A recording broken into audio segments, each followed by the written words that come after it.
Yeah, so back in '94 when we started the company, there was some small amount of tourism in Guyana, but mainly it was dealing with people who were in the country for visiting family or maybe here on business.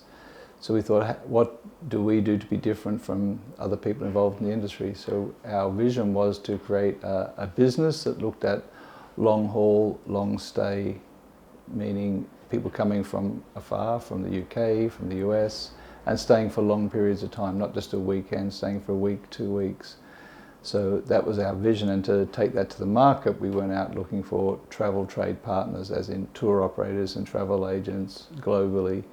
So that was our vision 30 years ago. Today, we still are very much trade-facing. 70% of our business comes through the travel trade.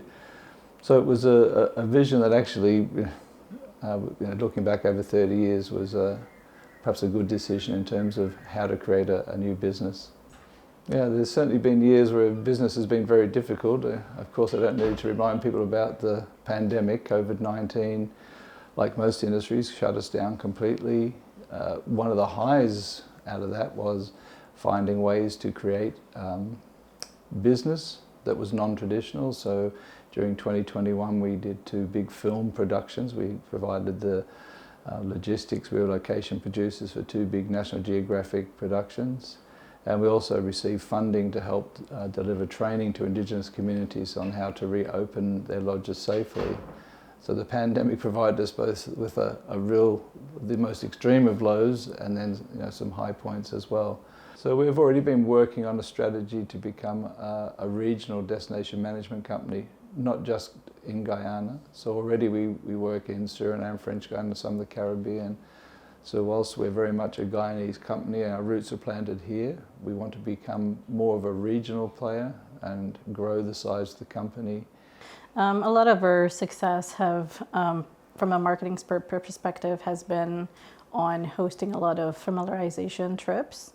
And what that means is basically working with international tour operators, even journalists, bringing them to the country to experience it. Because we can talk about Guyana all we want to our clients, to our partners, but unless they experience it for themselves, they will not be able to, I would say, connect with the product and be able to tell that story about what the Guyana experience is.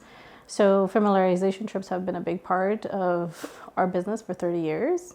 And that has resulted in companies adding Destination Guyana to their catalogs, or even some of the amazing features in top magazines like National Geographic, like Wanderlust Travel magazine, Condé Nast, etc. over the years. Another component is attendance to travel trade shows. And we've been doing that for 30 years. For example, World Travel Market, which happens in the UK. We have been attending that for 29 years. And that is where we interact with trade professionals, international tour operators, and really use those trade shows to connect with them.